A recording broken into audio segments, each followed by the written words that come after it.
तुम्हाला सुद्धा माझ्यासारखंच टेन्शन येतं का? रोज रोज मुलांच्या टिफिनसाठी काय द्यायचं समजत नाही. तर हा व्हिडिओ नक्कीच शेवटपर्यंत पहा. गव्हाच्या पिठामध्ये टोमॅटोची पेस्ट मिक्स करून तर पहा. हा व्हिडिओ कुठेसुद्धा स्किप न करता संपूर्ण व्हिडिओ पहा. हाय हॅलो नमस्ते, स्वाती सांडवर या यूट्यूब चॅनलवर तुम्हा सगळ्यांचं अगदी मनापासून स्वागत करते. इथे पहा, मी 2 टोमॅटो स्वच्छ धुवून घेतलेले आहेत. धुतल्यानंतर आपल्याला टोमॅटो चिरून घ्यायचे आहेत. मोठ्या मोठ्या फोडींमध्ये टोमॅटो चिरून घेतला तरी काही हरकत नाही. तर इथे मी दोन्हीसुद्धा टोमॅटो चिरून घेते. मुलांना रोज टिफिनसाठी भाजी काय द्यायची, चपाती भाजी खाऊन मुलं कंटाळतात. मग काहीतरी वेगळ्या पद्धतीने दिलं ना की मुलंसुद्धा आवडीने खातात.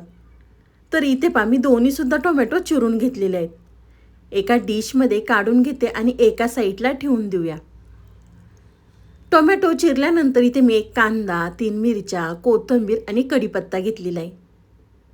कांदा आपल्याला बारीक चिरून घ्यायचा आहे. अगदी व्हिडिओमध्ये दाखवते ना त्या पद्धतीने कांदा बारीक चिरून घ्या. कांदा चिरल्यानंतर इथे आपल्याला कढीपत्तासुद्धा बारीक चिरून घ्यायचा आहे. फोडणीमध्ये कढीपत्ता दिलं की मुलं निवडून काढतात. मग असा पदार्थ बनवताना ना कढीपत्ता अगदी बारीक चिरून घातला की मुलंसुद्धा अगदी आवडीने खातात आणि त्यांना समजतसुद्धा नाही की आपण यामध्ये कढीपत्ता घातलेला आहे. कढीपत्ता चिरल्यानंतर इथे मी 3 मिरच्या बारीक चिरून घेतलेल्या आहेत. जर खूपच लहान मुलं खाणारे असतील ना तर मिरच्या स्किप केल्या तरी चालणार आहे. तर इथे मी कोथिंबीर, कांदा, मिरच्या, कढीपत्ता बारीक चिरून घेतलेला आहे. त्यानंतर छोटं मिक्सरचं भांडं घेतलेलं आहे. मिक्सरच्या भांड्यामध्ये आपल्याला चिरलेला टोमॅटो घालायचा आहे आणि मिक्सरमधनं छान बारीक वाटून घ्यायचा आहे. अगदी या पद्धतीने टोमॅटो वाटल्यानंतर एका वाटीमध्ये काढून घेते. इथे मी एक पसरट आकाराचं भांडं घेतलेलं आहे. त्यामध्ये आपल्याला 1 कप गव्हाचं पीठ घ्यायचं आहे. आता तुम्हाला किती जणांसाठी बनवायचं त्यानुसार तुम्ही पीठ कमी जास्त करू शकता. 1 कप गव्हाचं पीठ घेतल्यानंतर त्यामध्ये आपल्याला वाटलेला टोमॅटो घालायचा आहे आणि छान व्यवस्थित आपल्याला मिक्स करून घ्यायचं आहे. तोपर्यंत तुम्ही माझा व्हिडिओ इथपर्यंत पाहिलाच आहे आणि व्हिडिओ थोडा तरी आवडला असेल ना तर व्हिडिओला एक लाईक नक्कीच करा. साईडचं बेल आयकॉनसुद्धा प्रेस करा म्हणजे तुम्हाला माझे नवीन व्हिडिओ पाहायला मिळतील. गव्हाच्या पिठामध्ये टोमॅटो मिक्स केल्यानंतर त्यामध्ये आपल्याला चिरलेला कांदा, चिरलेली कोथिंबीर, चिरलेल्या मिरच्या, कढीपत्ता घालायचा आहे.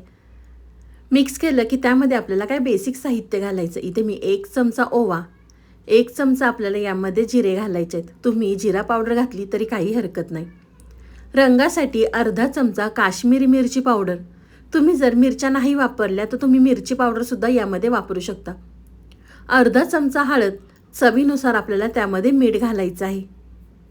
सगळं साहित्य घातल्यानंतर आपल्याला या ठिकाणी पाणी घालायचं आणि पीठ हे छान व्यवस्थित मिक्स करून घ्यायचं आहे. तुम्हाला मी पुढे सांगतेस की यामध्ये मी किती पाणी वापरलेलं आहे. तर इथे आपल्याला थोडं थोडं पाणी घालून छान हे पीठ आपल्याला व्यवस्थित मिक्स करून घ्यायचं आहे. तुम्ही यामध्ये भाज्यासुद्धा वापरू शकता. चिरलेलं गाजर किंवा चिरलेली सिमला मिरची किंवा चिरलेला कोबीसुद्धा यामध्ये तुम्ही वापरू शकता.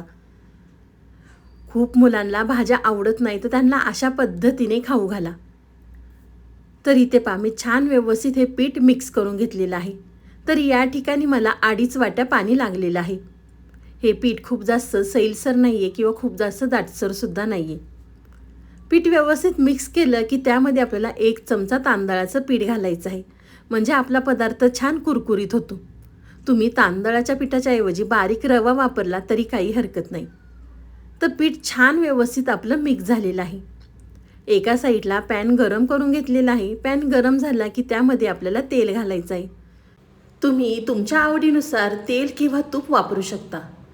पॅनमध्ये तेल घातलं, सगळीकडे पसरवून घेतलं की 1 चमचा आपल्याला मिश्रण त्यामध्ये घालायचं आहे. हलक्या हाताने आपल्याला हे पसरवून घ्यायचं आहे. खूप जास्त पातळ करायचं नाही आहे किंवा खूप जास्त जाडसरसुद्धा करायचं नाही. अगदी व्हिडिओमध्ये दाखवलं आहे त्या पद्धतीने करून घ्या. पॅनमध्ये सगळीकडे पसरवल्यानंतर झाकण ठेवून बारीक गॅसवर आपल्याला 2 ते 3 मिनटं एक साईड छान भाजून घ्यायची आहे. तर तुम्ही पाहू शकता वरची बाजू आहे जी कोरडी झालेली आहे. तर आपल्याला पलटी करून दुसऱ्या बाजूने सुद्धा छान खरपूस भाजून घ्यायचा आहे.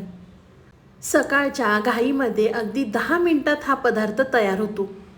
भाजी चपाती करण्याचं सुद्धा टेन्शन नाही. यामध्ये आपण कांदा किंवा तुम्ही भरपूर भाज्या वापरले ना की हा नाश्ता आपला अगदी पौष्टिक होतो. मुलांच्या टिफिनसाठी किंवा मुलांना नाश्त्यासाठी सुद्धा देऊ शकता. तर दुसरी बाजू तुम्ही पाहू शकता, छान खरपूस मी या ठिकाणी भाजून घेतलेली आहे.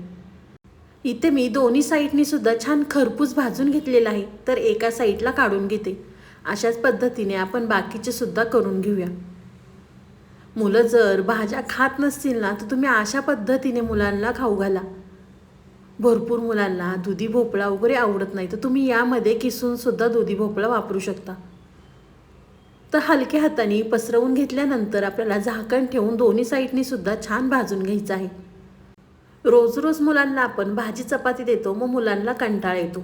मग टिफिनमध्ये असं काहीतरी वेगळं दिलं ना, तर मुलंसुद्धा आवडीने खातात. तुम्ही एकदा बनवून मुलांना खाऊ घातलं ना, मुलं आठवड्यातनं 2 ते 3 वेळा तुमच्याकडे नक्कीच हा पदार्थ करून मागतील. तर तुम्ही या ठिकाणी पाहू शकता, मी दोन्ही साईडनी सुद्धा छान खरपूस भाजून घेतलेला आहे. तुम्हाला अजून मुलांच्या टिफिनसाठी कोणत्या कोणत्या सोप्या रेसिपी पाहायच्या असेल ना, तर मला नक्की कमेंट करून कळवा. मी तुमच्या संग सगळ्या सोप्या रेसिपी शेअर करेल. तर अशाच पद्धतीने इथे मी बाकीचे सुद्धा करून घेते. तव्यावर हलक्या हाताने पसरवल्यानंतर आपल्याला झाकण ठेवून दोन्ही साईडने सुद्धा छान खरपूस भाजून घ्यायचा आहे. हा पदार्थ बनवायला खूप जास्त वेळसुद्धा लागत नाही. अगदी 10 मिनिटात तयार होतो. घरामध्ये जर वयस्कर लोक असतील ना, तर त्यांनासुद्धा तुम्ही हा पदार्थ देऊ शकता. कारण यामध्ये आपण गव्हाचं पीठ वापरलेलं आहे.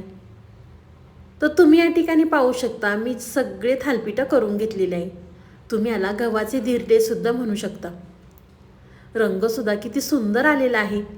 छान मऊ लुसलुशीत आपले गव्हाचे धिरडे तयार झालेले आहेत.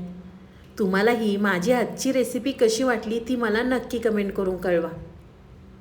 तुम्ही माझा व्हिडिओ कोणत्या शहरातनं पाहता ते सुद्धा मला कमेंट करून नक्कीच कळवा. तर चला, तुम्ही माझा संपूर्ण व्हिडिओ पाहिल्याबद्दल थँक्यू सो मच. पुन्हा भेटूया असाच एक छानसा व्हिडिओ घेऊन. तोपर्यंत स्वस्त खा, मस्त राहा. बाय.